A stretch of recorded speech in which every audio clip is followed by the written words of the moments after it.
Hello everyone and welcome back to your favourite channel Magnet Brains. मैं हूं आपकी सलोनी miss और आज की क्लास में मैं आपको पढ़ाने जा रही हूं एक्सरसाइज 8.1 से। आज क्वेश्चन नंबर 5 से शुरुआत करेंगे हम। एक बार फिर से स्वागत आपके अपने चैनल मैग्नेट ब्रेन्स में। मैं आपको बता दूं कि यहाँ आप विजिट कर सकते हैं हमारी ऑफिशियल वेबसाइट जो कि है magnetbrains.com। magnetbrains.com पर आपको क्लास 4th से लेके क्लास 12th तक सभी क्लासेस के notes as well as video lectures एक proper systematic chapter wise way में अरेंज्ड मिल जाएंगे, जो आपकी पढ़ाई की जर्नी को और आसान बना देंगे, आपका टाइम सेव करेंगे। जरूर विजिट करें magnetbrains.com, हमारी ऑफिशियल वेबसाइट। एंड एक और बात ध्यान रखिएगा कि यहाँ मैग्नेट ब्रेन्स में हम आपको पहले 1-2 चैप्टर्स फ्री में पढ़ाने के बाद कंप्लीट कोर्स के लिए आपसे कोई फीस डिमांड नहीं करते हैं। मैग्नेट ब्रेन्स आपको दे रहा है पूरा कोर्स, हमारे सारे बेस्ट वीडियो क्लासेस सिर्फ आपके लिए free of cost, so that अब आप भी घर बैठे बहुत अच्छे से हर एक कॉन्सेप्ट आपका क्लियर हो पाए और घर बैठे क्वालिटी एजुकेशन फ्री में आपको मिल पाए। तो इसका आप भी फायदा उठाएं और अपने seniors, juniors, classmates, brother, sister सबको इस प्रोग्राम के बारे में बताएं, ताकि अब हर बच्चे का हर एक कंसेप्ट क्लियर हो जाएगा और वो बहुत अच्छे मार्क्स स्कोर कर पाएगा। पढ़ते रहिए मैग्नेट ब्रेन्स के साथ। मैं आपको बता दूं कि हम पढ़ रहे हैं आपके क्लास 6th मैथ्स से। चैप्टर का नाम है डेसिमल्स। और डेसिमल्स में अभी तक हम क्या पढ़ चुके हैं, पिछली ही क्लास की बात करूं अगर मैं, तो पिछली क्लास में मैंने आपको एक्सरसाइज 8.1 का ही क्वेश्चन नंबर ये जो 4th था ये हमने किया था सॉल्व। बहुत सारे क्वेश्चन थे इसके अंदर, बहुत सारे अच्छे अच्छे क्वेश्चंस हमने देखे, जहां हमको यहाँ कुछ फ्रैक्शंस दिए थे, मिक्स फ्रैक्शंस दिए थे, इन सबको हमने काय में कन्वर्ट किया, डेसिमल्स में कन्वर्ट किया। तो आई होप ये सारे क्वेश्चंस आपको क्लियर हो गए होंगे और उससे भी बड़ी बात कि आई होप सबने रिवीजन किया होगा। अपनी कॉपी पे आपने 2 से 3 बार ये क्वेश्चंस करके देखे हैं। उन सब बच्चों के लिए खूब सारी क्लैपिंग्स, और जिन्हें नहीं किए आज के आज अब वो आज वाला भी करेंगे और जो अभी तक हो चुके हैं क्वेश्चंस वो भी सॉल्व करेंगे, क्योंकि जितना डिले करोगे आप भूल जाओगे, है ना। ध्यान रहे, क्वेश्चन 4th हो गया कंप्लीट। आज हम शुरू करना है हमको क्वेश्चन नंबर 5। अब 5th क्वेश्चन में हमसे क्या पूछा गया है वो देखते हैं अपन। 5th क्वेश्चन में बोला जा रहा है, ये क्वेश्चन गिवन है पेज नंबर 168 पे आपके क्लास 6th मैथ्स की बुक में, एनसीईआरटी बुक में। तो write the following decimals as fractions. क्या बोल रहे हैं कि यहाँ कुछ डेसिमल नंबर दिए हैं, इन डेसिमल नंबर्स को हमको काय में बदलना है, फ्रैक्शंस में बदलना है। तो अभी तक हम क्या कर रहे थे, पिछले क्वेश्चन में फ्रैक्शन को हम डेसिमल में बदल रहे थे। अब हमको क्या करना है, अब हमको डेसिमल्स वैल्यू दी है, इन वैल्यू से फ्रैक्शन लेकर आना है। तो हम बहुत अच्छे से ऑलरेडी सीख चुके हैं। अलग से मैंने एक क्लास ली थी आपकी एक्सरसाइज 8.1 शुरू करने से जस्ट पहले, जो मैंने आपकी क्लास ली थी डेसिमल्स टू फ्रैक्शंस, उसमें मैंने आपको सिखाया था किस तरीके से हम एक डेसिमल वैल्यू को फ्रैक्शन में कन्वर्ट इजीली कर सकते हैं। याद है ना, मैंने आपको यहाँ पे एक एग्जाम्पल भी दिया था, ये देखिए, डेसिमल्स एज फ्रैक्शंस। हमने देखा था 1.2 को 1 + 0.2 में कन्वर्ट किया, फिर 0.2 को 2/10 लिखा, फिर 1 को 10/10 लिखा, फिर वो 12/10 बन गया। ये हुआ फाइनल आंसर। इसी तरीके से कुछ स्टेप्स को फॉलो करते हुए हमें भी जो डेसिमल्स गिवन है उनको हमको क्या करना है, अब फ्रैक्शन में कन्वर्ट करना है। तो ये जो क्लास थी हमारी कंसेप्ट वाली क्लास थी, यहाँ हमने सीखा था कि कैसे कन्वर्ट करें। अब उस जो सीख ली है हमने चीज, उसको ही हमको अब इस क्वेश्चन में क्या करना है, अप्लाई करना है। तो देखो और भी कुछ लिखा है, सिर्फ कन्वर्ट ही नहीं करना, आगे लिखा हुआ है reduce the fractions to lowest form, यानी कि इन फ्रैक्शंस को हमको इनके लोएस्ट यानी सबसे कम वाले फॉर्म में रिड्यूस करना है। अब वो कैसे करना है, क्या होता है इसका मतलब, धीरे आराम से अभी एक एक क्वेश्चन सॉल्व करूंगी, हर चीज आपको समझ आ जाएगी। वेरी फर्स्ट क्वेश्चन से शुरुआत करते हैं, क्वेश्चन नंबर 5th का ए पार्ट, दैट इज 0.6। अब ए पार्ट में हमें क्या दिया है, 0.6। 0.6 को अगर मुझे काय में कन्वर्ट करना है फ्रैक्शन में, तो डिफिकल्ट है क्या ये, कुछ भी नहीं, ये कुछ भी डिफिकल्ट नहीं है। हमें क्या करना है, इजीली बस 0.6 को क्या करना है, ये क्या हो जाएगा 6/10 हो जाएगा, पॉइंट हटा, पॉइंट के बाद एक नंबर तो एक जीरो यहाँ आ गई। 0.6 हम क्या लिख सकते हैं, 6/10 लिख सकते हैं। ऐसे क्वेश्चन तो हमने बहुत करे हैं सॉल्व। 6/10 कहलाता है ये, तो 6/10 यानी 6/10 वही तो 0.6 बनता है। तो 0.6 वापस से क्या बन गया, 6/10 बन गया। तो आधा काम तो मेरा क्वेश्चन का कंप्लीट हो गया। सबसे पहले पार्ट में उन्होंने मुझसे यही पूछा था कि मुझे इस डेसिमल को फ्रैक्शन में बदलना है, तो डेसिमल 0.6 फ्रैक्शन 6/10 में बदल चुका है। पर आगे भी हमसे बोला गया है कि reduce the fraction to lowest form, यानी कि हमको इन फ्रैक्शन को इनके लोएस्ट यानी कि सबसे कम फॉर्म में रिड्यूस करना है, कम करना है। अब वो कैसे करेंगे हम, तो देखो 0.6 हो गया 6/10 के बराबर। अब कोई ऐसा नंबर देखो जिसकी टेबल में दोनों 6 भी आते हों और 10 भी आते हों, यानी कि आपको इसको रिड्यूस करना है, यानी छोटा करना है, यानी इन दोनों नंबर को किसी एक ही नंबर से डिवाइड करना है। अगर मैं देखूं 6, तो 6 की टेबल में 6 1 टाइम 6 आता है, पर 6 की टेबल में 10 नहीं आता। अगर मैं देखूं 10 से डिवाइड करूं तो 10 1 टाइम्स 10 ये तो डिवाइड हो जाएगा, पर 10 की टेबल में 6 नहीं आता। 3 की टेबल में 6 तो आता है पर 10 नहीं आता। 2 की टेबल, अगर मैं दोनों नंबर्स को 2 से डिवाइड करूं तो 2 की टेबल में 6 कितने बार आता है, 2 3 टाइम्स होता है 6, और 2 की टेबल में 10 कितनी बार आता है, 2 5 टाइम्स होता है 10। अब हमारे पास, मैंने यहाँ जो 6/10 बना था, दोनों नंबर को अलग अलग 2 से डिवाइड कर दिया। जब हम 6 को डिवाइड कर रहे हैं 2 से, तो हमको क्या मिलेगा, 2 की टेबल इतनी बार पढ़ो कि 6 आ जाए, तो 2 3 टाइम्स 6, तो आंसर हमें क्या मिल गया, 3, तो आंसर 3 मिला। 10 को 2 से डिवाइड करो, तो 10 को 2 से डिवाइड कर लेते हैं अपन। 10 को 2 से डिवाइड किया तो अब 2 की टेबल इतने बार रीड करो कि 10 आ जाए, तो 2 5 टाइम्स होता है 10, माइनस किया, यहाँ कुछ नहीं बचा, डिवीजन कंप्लीट, आंसर कितना आया 5, तो यहाँ लिख दिया 5। यानी कि ये रिड्यूस यानी कि कम हो गया। फ्रैक्शन हमारा पहले क्या था, पहले फ्रैक्शन था हमारा 6/10, अब वो रिड्यूस यानी कि कम होने के बाद क्या बन गया, 3/5 बन गया है।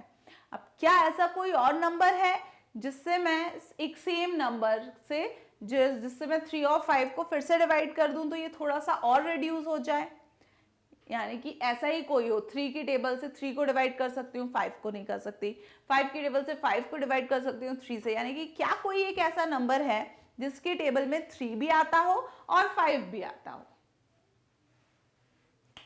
1 है ऐसा नंबर, 1 3 टाइम्स 3 होता है, 1 5 टाइम्स 5 होता है।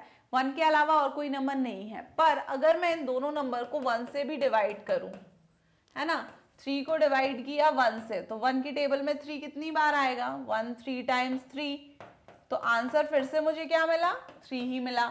यहाँ 5 को डिवाइड किया, सॉरी 3 लिख दिया मैंने, यहाँ क्या लिखाना है 1, ऊपर नीचे सेम नंबर से डिवीजन होगा, तो 3 को 1 से डिवाइड किया 3 आया, 5 को 1 से डिवाइड करूंगी तो कितना आएगा, 1 5 टाइम्स 5, फिर से आंसर क्या आ गया 5, यानी कि ये तो 1 से डिवाइड करने के बाद भी 3/5 ही रहा।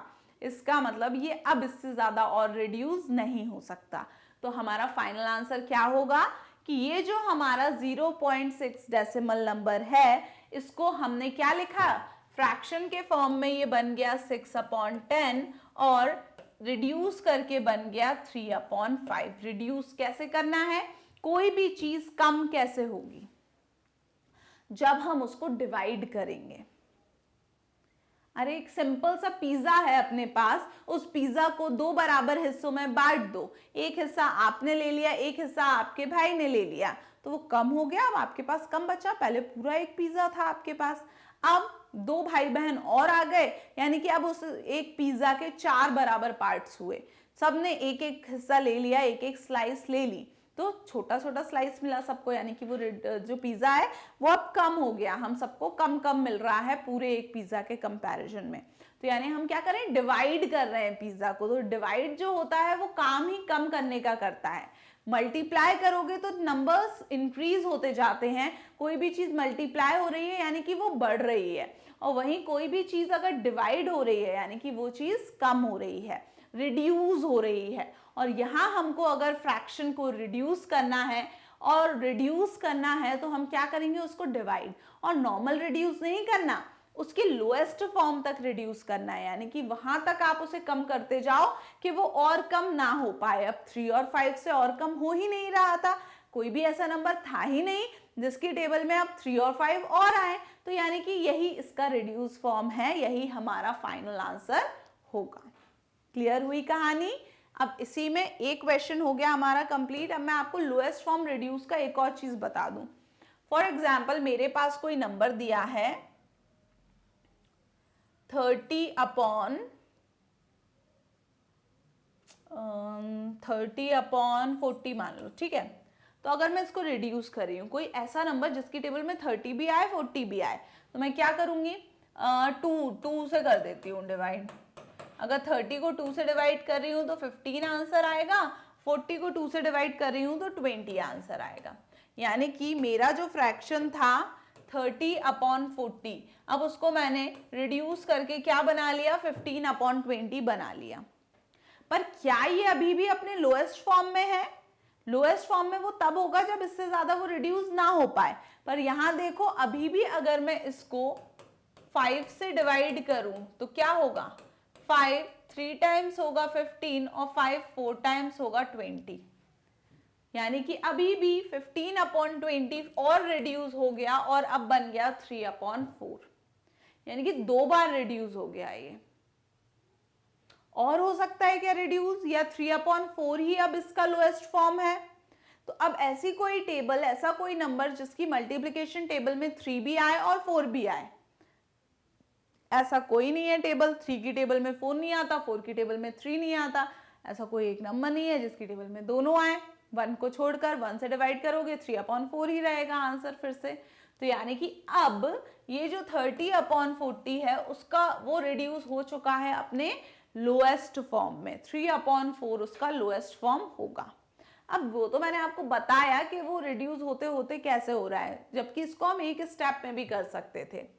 30 अपॉन 40 दिया था, सीधा क्या करें हम इसको 10 से डिवाइड कर दें, तो ये 10 3 टाइम्स 30 होगा और 10 4 टाइम्स हो जाएगा 40, सीधा 3 अपॉन 4, इसके आगे रिड्यूस हो ही नहीं रहा। पर ये मैंने अलग अलग क्यों बताया आपको कि आप बाय चांस 10 नहीं आ रहा माइंड में, या कोई इस टाइप का नंबर हो और आपने 2 से करा 3 से करा, कोई छोटे नंबर से करा, तो आगे जो मिल रहा है रिड्यूस फॉर्म उसको भी देख लेना कि वो और रिड्यूस हो रहा है या नहीं, क्योंकि क्वेश्चन में हमको साफ साफ लिखा है कि हमको उसके लोएस्ट फॉर्म तक रिड्यूस करना है, यानी तब तक उसको कम करते जाओ जब तक वो कम और ज्यादा ना हो पाए, एंड तक। आ गई समझ में बात? चलिए, तो अब एक क्वेश्चन तो मैंने बता दिया था, फिर यहाँ एक एग्जाम्पल के थ्रू समझा दिया लोएस्ट फॉर्म वाली कहानी। अब बी क्वेश्चन पे चलते हैं। बी क्वेश्चन है 2.5, बी है 2.5। अब इसको आपके बुक में तो ऐसा बताया है 2 प्लस 0.5 किया, फिर ये क्या बन गया 0.5 बन गया 5 अपॉन 10। अब क्योंकि यहाँ 2 के नीचे कुछ नहीं है डिनोमिनेटर में, तो हम मानेंगे क्या है 1 है। तो अब दोनों को अगर दो फ्रैक्शन है, एक है 2 अपॉन 1 और दूसरा है 5 अपॉन 10, अगर इन दोनों को मुझे ऐड करना है तो दो फ्रैक्शंस को मैं कब ऐड कर पाऊंगी, जब दोनों के डिनोमिनेटर सेम होंगे। और डिनोमिनेटर सेम करने के लिए एलसीएम लेंगे, 1 और 10 का एलसीएम 10 आएगा, यानी कि 1 को 10 बनाने के लिए मैं क्या करूं, 1 में 10 का मल्टीप्लाई करूं तो वो 10 बनेगा। अब नीचे मल्टीप्लाई कर रही हूं डिनोमिनेटर में, तो ऊपर भी करना पड़ेगा, तो यहां भी 10 हो गया प्लस 5 अपॉन 10। तो ये 2 इंटू 10 हुआ 20, 1 इंटू 10 हुआ 10, प्लस ये हुआ 5 अपॉन 10। कितना मिला हमको, 20 अपॉन 10 प्लस 5 अपॉन 10, हमको मिला 20 प्लस 5 अपॉन 10। डिनोमिनेटर एक बार लिखा जाएगा और न्यूमरेटर हो जाएंगे ऐड, तो 20 प्लस 5 क्या हो जाएगा, 20 प्लस 5 हो जाएगा आपका 25 और नीचे 10। अब फिर वही कहानी, या तो इसको अलग अलग कर लो है ना, या फिर एक के आगे हमारा क्या, ये हमारा क्या आ गया 25/10, ये हमारा फाइनल फ्रैक्शन आ गया, फ्रैक्शन नहीं चाहिए था हमको। अब फ्रैक्शन तो मिल गया, यानी कि ये जो 2.5 है ये एक्चुअली 25/10 है फ्रैक्शन के फॉर्म में, पर इसको हमको लोएस्ट फॉर्म में लाना है। तो क्या 25/10 अपने लोएस्ट फॉर्म में है या इससे भी ज्यादा रिड्यूस हो सकता है, देख लेते हैं। 25 और 10, ऐसा कोई नंबर जिसकी मल्टीप्लिकेशन टेबल में 25 भी आता हो और 10 भी आता हो। सीधा दिख रहा है मुझे 5 टाइम्स होता है 25 और 5 2 टाइम्स होता है 10 होता है। तो यहाँ पे क्या करूं मैं, ऊपर नीचे दोनों को 5 से डिवाइड कर दूं तो ये रिड्यूस हो जाएगा। अब मैं नहीं कह रही कि ये अपने लोएस्ट फॉर्म में रिड्यूस होगा कि नहीं, पर कुछ तो रिड्यूस होगा। तो 25 को जब 5 से डिवाइड करेंगे तो 5 टाइम्स होगा 25, और 10 को जब 5 से डिवाइड करेंगे तो 5 2 टाइम्स होगा 10। तो हमें आंसर क्या मिला रिड्यूस होके, 25/10 जो हमारा फ्रैक्शन है वो रिड्यूस होके बन गया 5/2। अब फिर से देख लो 5/2 अपने लोएस्ट फॉर्म में है क्या, अगर है तो ये हमारा फाइनल आंसर हो जाएगा, लेकिन अगर नहीं है तो इसको और रिड्यूस करना है। कैसे पता चलेगा, तो देखो ऐसी कोई मल्टीप्लिकेशन टेबल, ऐसा कोई नंबर जिसकी मल्टीप्लिकेशन टेबल में 5 भी आता हो और 2 भी आता हो, ऐसी तो कोई टेबल नहीं है एक्सेप्ट 1 से डिवाइड करोगे वही का वही आंसर रहेगा। तो यानी कि यस, अब ये अपने रिड्यूस फॉर्म में है। इसका मतलब ये जो 2.5 है इसको हमने फ्रैक्शन में क्या चेंज किया, 25/10, जिसका रिड्यूस्ड फॉर्म क्या है 5/2। ये होगा आपके बी का फाइनल आंसर। समझ गए। चलिए बी के बाद नेक्स्ट आगे बढ़ते हैं क्वेश्चन नंबर 5 के सी पार्ट पे। सी पार्ट दिया हुआ है 1.0। मैंने बताया था कि कोई नंबर के आगे अगर डेसिमल ना हो तो आप 0.0 लिख सकते हो, मतलब वही रहता है। तो 1.0 का मतलब भी क्या है, 1 ही है। 1 लिखो या 1.0 लिखो, बात एक ही है, कोई और नंबर नहीं है डेसिमल के बाद। 10th प्लेस पे 0 है, यानी कि 10th प्लेस एक तरीके से है ही नहीं, तो आपका जो फॉर्म आएगा वो क्या आएगा, 1 ही आएगा।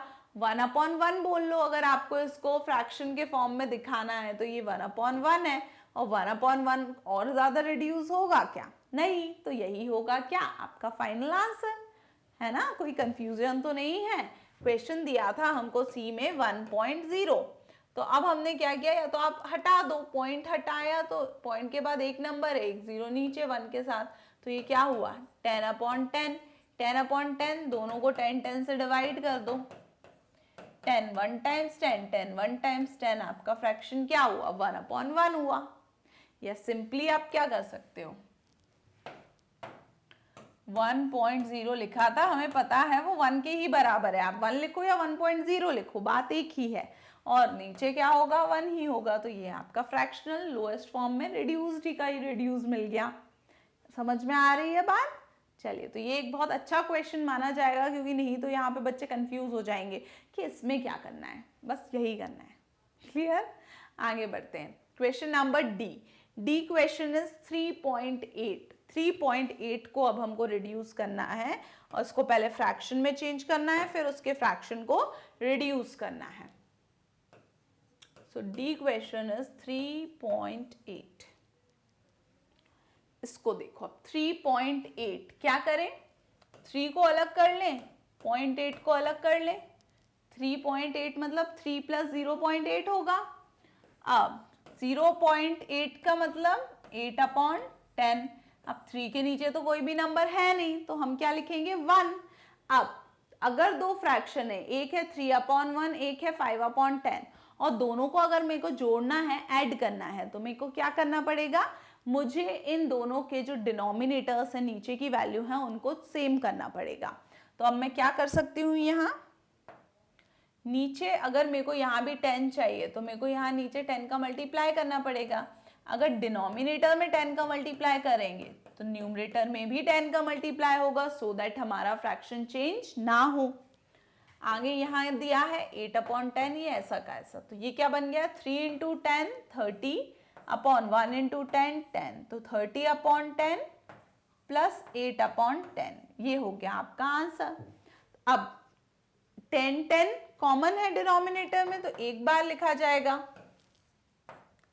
10 को एक बार लिख लेंगे और न्यूमरेटर को क्या कर देंगे, ऐड। 30 प्लस 8 क्या मिलेगा हमको, 30 में 8 को प्लस करेंगे मिलेगा 38 और अपॉन 10, यानी कि ये हो गया हमारा फ्रैक्शन। 3.8 का जो फ्रैक्शनल वैल्यू है वो क्या है, 38 अपॉन 10 है। अब अभी क्वेश्चन खत्म नहीं हुआ, हाँ अभी हमें और क्या करना है, फ्रैक्शन वैल्यू फाइंड करने के बाद उसको लोएस्ट फॉर्म में रिड्यूस करना है। यानी अब ऐसा कोई नंबर सोचो जिसकी टेबल में 38 भी आता हो और 10 भी आता हो। तो देखो ये मुश्किल है थोड़ा, क्योंकि टेबल्स हमको इतनी आगे तक याद नहीं रहती, पर देखो 2 की टेबल में या फिर 2 से डिवाइड होने वाले नंबर कौन होते हैं, ऐसे सारे नंबर 2 से कंप्लीटली डिवाइड हो जाते हैं जो इवन नंबर हो, है ना। इवन नंबर यानी कि जिनकी जो एंडिंग डिजिट है, आखिरी डिजिट 0, 2, 4, 6, 8 ये हो। तो यहाँ देखो, यहाँ 8 है एंड में, यानी कि 38 एक इवन नंबर है। यहाँ 0 है एंड में, यानी कि 10 एक इवन नंबर है, यानी कि 2 से दोनों ही डिवाइड हो जाएंगे। तो 2 से ही शुरुआत कर दो, दोनों ऊपर नीचे 2 से डिवाइड करो। 38 को देखते हैं 2 से डिवाइड करने पे क्या मिल रहा है। अब 2 की टेबल में सीधा 38 तो नहीं आएगा, 2 10 टाइम्स 20 खत्म हो जाता है। तो हम सबसे पहले 3 देखेंगे। 2 की टेबल में 3 आता है, नहीं, उससे छोटा आता है 2, हाँ, यानी कि 2 1 टाइम्स हम करेंगे, 2 टाइम्स करते तो 4 ज्यादा हो जाता 3 से, इसलिए 1 टाइम्स किया 2, माइनस किया, 3 में से 2 गया, 1 बचा। अगला नंबर 8 को नीचे लेकर आएंगे तो ये बन जाएगा 1 8 18। अब 2 की टेबल 9 टाइम्स रीड करेंगे तो क्या मिला हमको, 18, माइनस किया, रिमाइंडर कुछ नहीं बचा। तो आंसर कितना मिला हमें, जब मैंने 38 को 2 से डिवाइड किया तो मुझे क्या मिला, 19। ठीक, अब 10 को 2 से डिवाइड करो, 10 को 2 से डिवाइड करो, 2 की टेबल इतनी बार पढ़ो कि 10 आ जाए। तो बहुत सिंपल है, 2 5 टाइम्स होगा 10, माइनस करेंगे कुछ नहीं बचेगा। तो क्या आया आंसर यहाँ, 5। समझ में आ रहा है ना, डिवीजन तो आता है सबको, अगर नहीं आता हो तो यहाँ मैंने अच्छे से समझा दिया कैसे डिवाइड करना है। तो यहाँ मेरे को मिला 19/5। अब अभी भी मुझे ये एंश्योर करना है कि ये जो 19/5 मेरा फ्रैक्शन रिड्यूस हुआ है, 38/10 जो कि रिड्यूस होके 19/5 बन गया, क्या ये लोएस्ट है या नहीं। लोएस्ट का मतलब सबसे कम, उससे ज्यादा रिड्यूस नहीं होगा। तो अब ऐसा कोई नंबर जिसकी टेबल में 19 भी आता हो और 5 भी आता हो, ऐसा कौन सा नंबर होगा कि 19 भी आए उसकी टेबल में और 5 भी आए। 5 की टेबल में 19 कभी नहीं आएगा, 19 की टेबल में 5 कभी नहीं आएगा। यानी ऐसा तो कोई नंबर मेरे ख्याल से नहीं है 1 के अलावा जिसमें 19 5 दोनों आए। तो इसका मतलब ये 19/5 ही क्या है, इसका रिड्यूस्ड फॉर्म होगा। तो हमने क्या किया, इसको कैसे सॉल्व किया, 3.8 हमारा बन गया 38/10, जिसको हमने क्या किया, 2 से डिवाइड किया। तो यहाँ पे 19 और 2 5 टाइम्स, तो 19/5 हमें रिड्यूस्ड फॉर्म में उसका फ्रैक्शन मिला है। क्लियर कहानी। चलिए क्वेश्चन डी के बाद अगला क्वेश्चन देखिए, क्वेश्चन नंबर ई। क्वेश्चन में दिया हुआ है 13.7। 13.7 को कैसे सॉल्व करेंगे,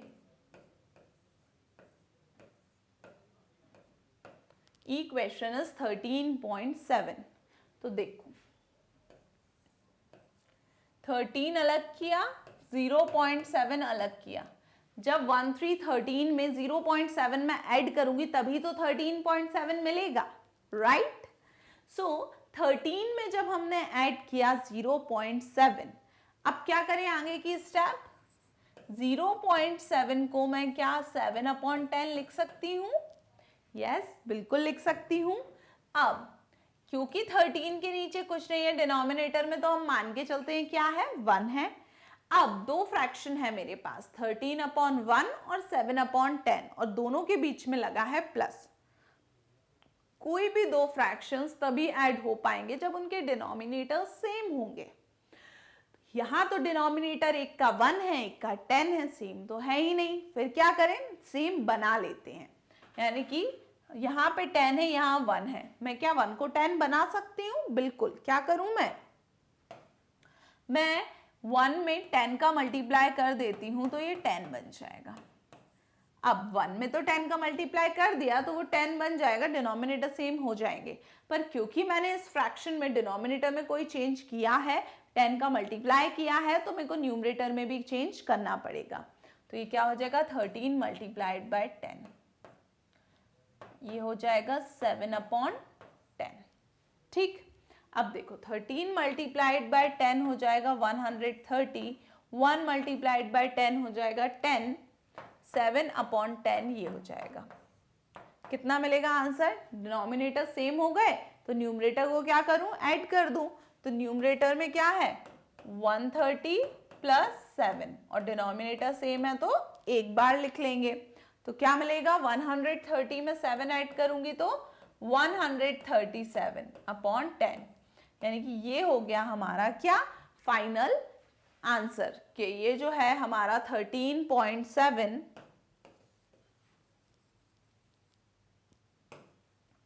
इस 13.7 को हमने क्या लिख दिया फ्रैक्शन में 137/10 के बराबर। फिर वही कहानी कि कोई एक ऐसा नंबर जिसकी टेबल में 137 भी आए और 10 भी आए। 2 की टेबल में 10 तो आता है क्योंकि 137 इवन नंबर नहीं है तो वो नहीं होगा डिवाइड, और 5 की टेबल में 10 आता है पर 5 की टेबल में भी 137 नहीं आएगा। 5 की टेबल में तो सारे नंबर्स कौन से आते हैं जिनकी एंडिंग 0 से हो या 5 से हो, है ना। अब क्या बचा 10 बचाता है, 10 की टेबल में भी 137 नहीं आएगा, 10 की टेबल में भी एंड में 10, 20, 30, 40 इस टाइप के ही आते हैं। इसका मतलब यही क्या होगा उसका रिड्यूस फॉर्म होगा, इससे ज्यादा वो रिड्यूस नहीं हो पाएगा। नेक्स्ट क्वेश्चन नंबर एफ देखते हैं। एफ क्वेश्चन में क्या दिया हुआ है ये देखिए, ई एफ और जी हमारा बचा है ना। एफ में दिया है 21.2, इसको कैसे सॉल्व करना है वो देख लो। 21.2 को हम 21 प्लस 0.2 में क्या करें डिवाइड कर देते हैं। 0.2 को 2/10 लिखेंगे, इसके नीचे 1 है तो ऊपर नीचे क्या करें सेम 10 का मल्टीप्लाई कर देते हैं। तो ये क्या बन जाएगा, ये बन जाएगा 210/10 और ये 2/10। अब डिनोमिनेटर सेम है तो 210 प्लस 2 क्या हो जाएगा 212/10। तो ये हो जाएगा आपका फ्रैक्शनल वैल्यू 21.2 की 212/10। अब 212/10 को रिड्यूस करना है, दोनों इवन नंबर हैं तो दोनों को 2 से मैं क्या कर सकती हूँ डिवाइड। अब 212 को अगर हम डिवाइड करें 2 से कितना मिलेगा, 2 1 टाइम्स 2 माइनस किया कुछ नहीं बचा, 1 को नीचे लाए 2 0 टाइम्स 0 माइनस किया 1 बचा, 2 को नीचे लाए 2 6 टाइम्स 12 माइनस किया कंप्लीट, 106 मिला आंसर। ध्यान रहे ये डिवीजन बहुत अच्छे से करना, नहीं तो सब लोग 2 1 टाइम्स 2 और 2 6 टाइम्स 12 कर देते हैं, 16 नहीं होगा वो 106 होगा। और यहाँ 10 को 2 से डिवाइड करेंगे तो क्या आएगा 5 आएगा। क्लियर है, तो ये हो गया 106/5। अब 5 की टेबल में 106 तो आता नहीं है तो यही हो जाएगा हमारा फाइनल इसका आंसर। तो 21.2 बन गया 212/10 दैट इज 106/5। आखिरी बचा है जी, उसको और देख लेते हैं। जी में दिया हुआ है 6.4, इसको 6 प्लस 0.4 लिख सकती हूँ मैं, 6 प्लस 4/10 लिख सकती हूँ। इसको भी 10 करना है तो 6 इंटू 10/1 इंटू 10 हो जाएगा, तो ये 60/10 हो जाएगा और ये 4/10 हो जाएगा। तो 60 प्लस 4 64/10 ये आंसर। इसको रिड्यूस करो तो 64/10 ऊपर नीचे 2 से डिवाइड करूंगी, क्या मिलेगा मुझे 2 3 टाइम्स 6 2 2 टाइम्स 4 2 5 टाइम्स 10, तो 32/5 होगा उसका रिड्यूस फॉर्म।